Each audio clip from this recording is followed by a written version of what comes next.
Pendukung dan simpatisan perkumpulan elit Tipikor NAH-ICW dimanapun saat ini Anda berada ya. Kembali kita berjumpa dalam acara Ku Bersih. Ku Bersih ini merupakan singkatan dari Kupas Berita, Korupsi dan Hukum ya. Kali ini kita akan mengangkat sebuah berita mengenai pelaksanaan pekerjaan infrastruktur yang fenomenal yang sempat bikin heboh di Provinsi Sumatera Utara ya. Berita ini berjudul Pemprov Sumut resmi hentikan proyek 2,7 triliun warisan Edi Rahmayadi. Kontrak PT Waskita Karya diputus. Ya, berita ini dilansir oleh medanbisnisdaily.com pada hari Minggu tanggal 2 Juni 2024. Ya. Medanbisnisdaily.com. Medan, gonjang-ganjing apakah proyek strategis infrastruktur jalan dan jembatan Sumatera Utara atau dikenal dengan proyek 2,7 triliun lanjut atau di stop akhirnya terjawab. Pemprov Sumut melalui Dinas Pekerjaan Umum dan Penataan Ruang atau PUPR Sumut resmi menghentikan proyek 2,7 triliun warisan Gubernur Sumut Edi Rahmayadi itu. Hal ini ditandai dengan pemutusan kontrak terhadap PT Waskita Karya, Persero, dan KSH terhitung sejak April 2024. Semestinya kesepakatan kontrak hingga tanggal 30 Juni 2024. Ya.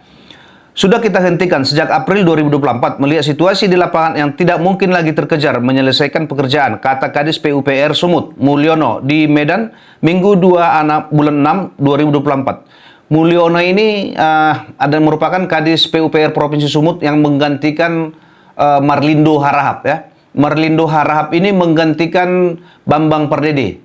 Artinya, sejak program ini ya ada 2 makan korban kepala dinas. Ya, isu yang beredar Bambang Pardede itu dicopot karena tidak setuju dulu perpanjangan pekerjaan ini, ya kan? Lalu masuk Marlindo Harahap. Nah, Marlindo Harahap pun informasi yang kami dapatkan sempat memperpanjang pekerjaan ini, namun PLT Gubsu Hasanuddin marah dalam satu acara memarahi si Marlindo ini. Akhirnya digantilah dengan siapa tadi nama kawan ini, si Mulyono saat ini ya. Nah, di bawah kepemimpinan PJ Sumut, Gubernur Sumut Hasanuddin, proyek yang diduga disinyator oleh mantan Gubernur Sumut yaitu si Edi Rahmayadi ini diputus kontrak ya. Dikatakan Mulyono, Waskita dan KSO telah menyelesaikan volume pekerjaan hingga 78% dari 163 ruas jalan. Tim sedang bekerja untuk memverifikasi total progres hingga akan dilunasi pembayaran pekerjaan. Nah, di sini kita harus hati-hati juga ya. Ini bukan hanya selesai pekerjaan volume kontrak ya, tapi kita harus ingat juga mutu ya. Ingat ya. Ini kan pekerjaannya untuk penghamparan jalan dengan hot mix, ya. Hot mix itu bukan hanya dihampar sesuai dengan volume lalu dibayar, bukan. Ya, mutu juga harus dijamin. Berdasarkan investigasi yang telah dilakukan oleh elit Tipikor NAH-ICW, ditemukan beberapa pekerjaan ini saat ini sudah hancur. Yang pertama itu di Kabupaten Madinah.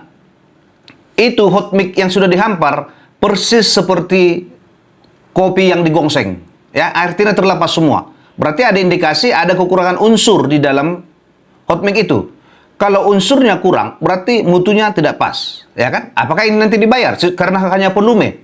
Di sini kan akan ada indikasi kerugian negara juga. Yang kedua, dari Taput ke perbatasan Samosir itu hancur. Bukan hanya hot mix-nya yang hancur, paretnya juga hancur. Nanti bisa disaksikan di berita-berita elit Tipikor NAH-ICW TV, ya. Jadi mulai program ini dilakukan oleh Edi Rahmayadi, kami sudah konsen menelitinya di lapangan, ya, dan ditemukan beberapa dugaan-dugaan yang tidak pantas terjadi, ya kan? Karena gini, ini diduga pengawasan dari dinas terkait itu lemah. Kenapa? Karena sudah si gubernurnya yang memainkan program ini. Bagaimana mungkin pengawas dari dinas PUPR Provinsi Sumut berani dengan tegas menegur PT Waskita ini di lapangan? Orang bosnya PT Waskita ini berhubungan dengan Gubernur Sumut, ya kan? Nah, itu realita di lapangan. Jadi makanya kita jangan hanya cuap-cuap, misalnya kita anggap ada program pemerintah itu, oh udah bagus, udah begini. Bukan, kita harus lihat itu. Ada endigium ya, pemerintah ini saat ini memanfaatkan program yang ada. Contohnya, program bansos. Program bansos itu kan dari uang rakyat. Nah, dimanfaatkan oleh oknum dengan kekuasaannya, memanfaatkan program bansos ini untuk mengambil hati rakyat. Untuk apa dia ambil hati rakyat? Orang itu uang rakyat, kan begitu. Nah, ini hal-hal yang begini, kita sebagai aktivis itu sebenarnya harus menyuarakan ini. Aktivis itu kan namanya watchdog.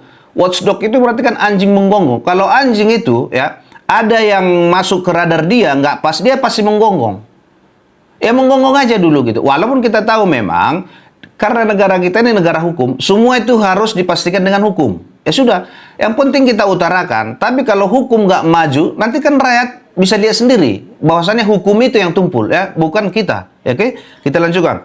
Ditanya berapa total yang harus dibayarkan Pemprov Sumut atas progres pekerjaan 78 tersebut, 78% tersebut, Mulyono mengatakan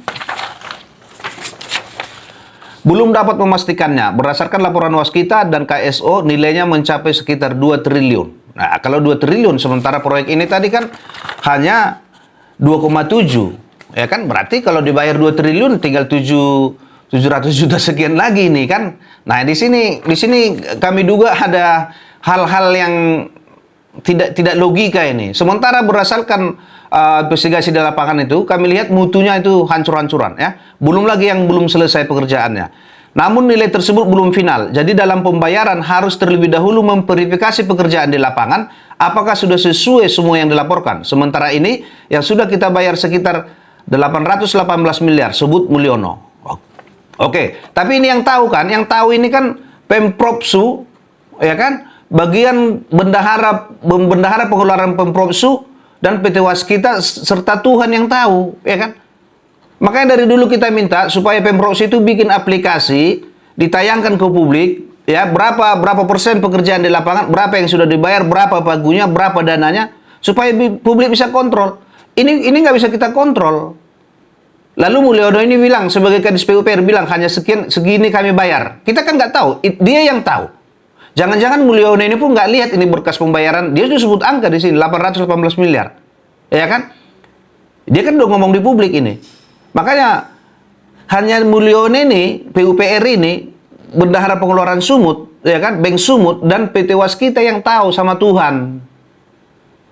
Misalnya kalau ini sudah dibayar 2 triliun, apa kita tahu? Kan nggak tahu. Nah, meski kontrak dihentikan, jelas Mulyono lebih lanjut, Waskita dan KSO tetap bertanggung jawab atas pemeliharaan pekerjaan. Ya ini memang nggak dia bilang pun harus tetap pemeliharaan, karena memang ini peraturan di peraturan Presiden mengenai pengadaan barang dan jasa pemerintah itu yang begitu.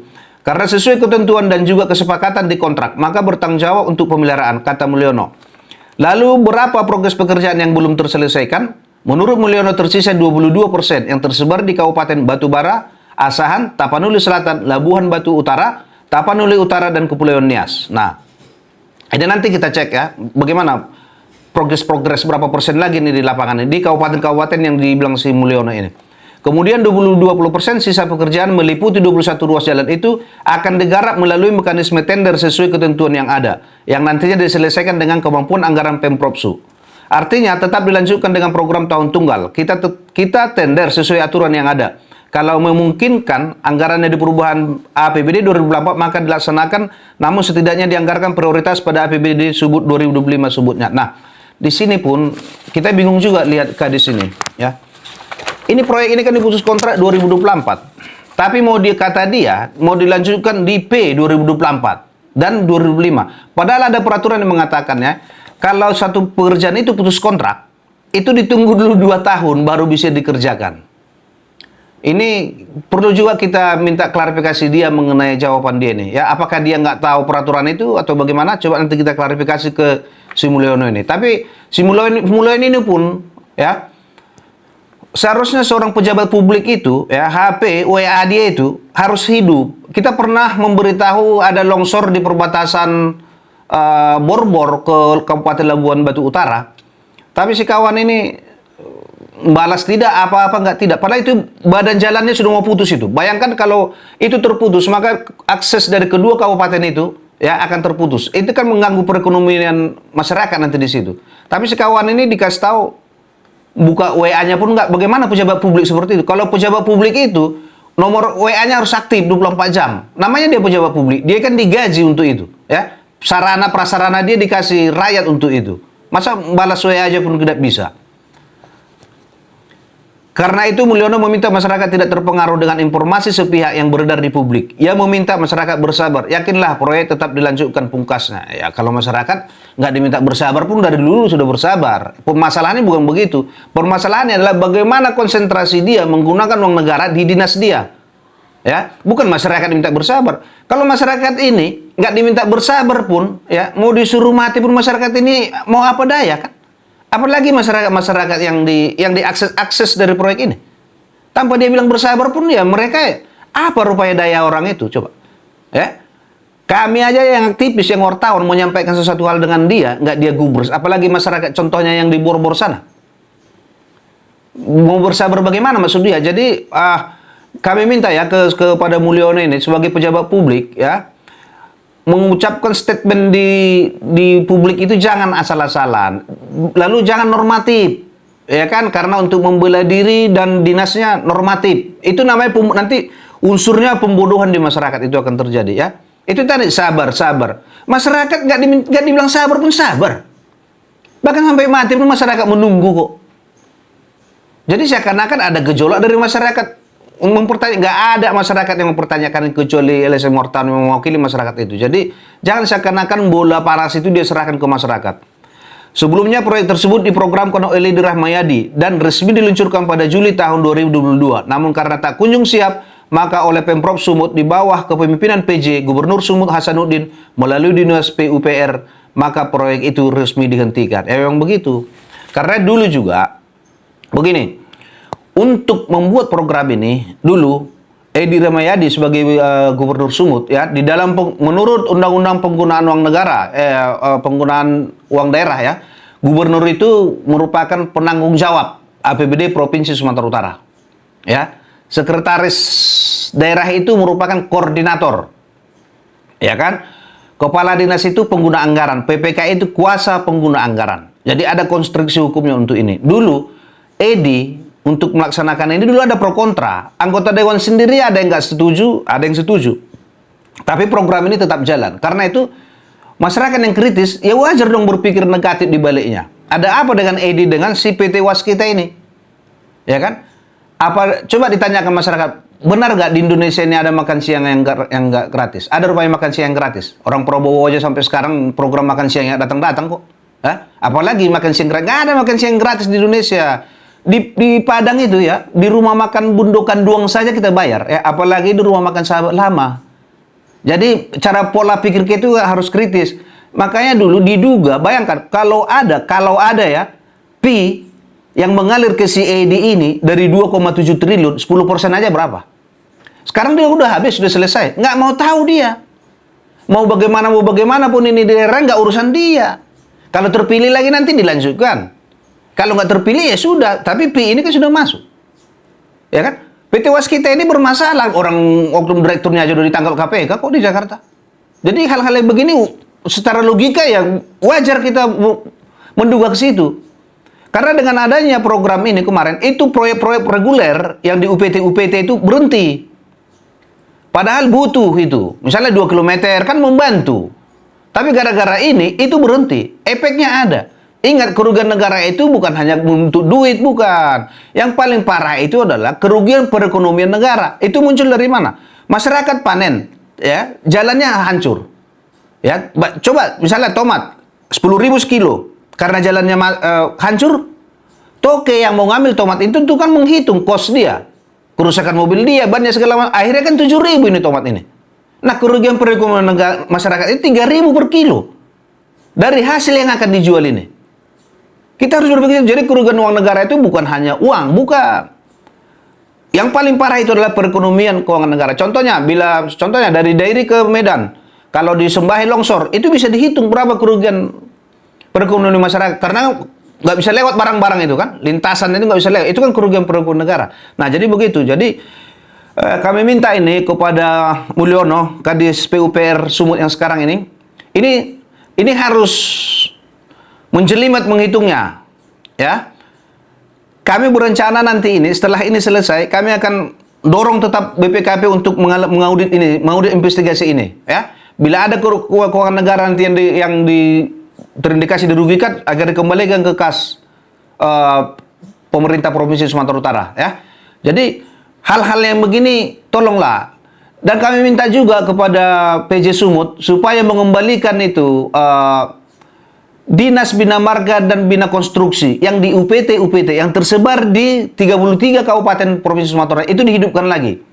Ya kan? Jangan disatukan lagi dengan perairan lah, pemukiman lah. Bagaimana orang perairan menangani jalan Hokmek? Skillnya kan bukan di situ. Kemarin sudah bagus dengan adanya Dinas Bina Marga dan Bina Konstruksi di UPT itu, udah bagus. Artinya skill mereka bisa untuk melakukan pekerjaan mereka untuk jalan dan jembatan. Ya kan? Contohnya bila ke hukum, bagaimana hukum bisa menuntut orang yang bukan di skillnya?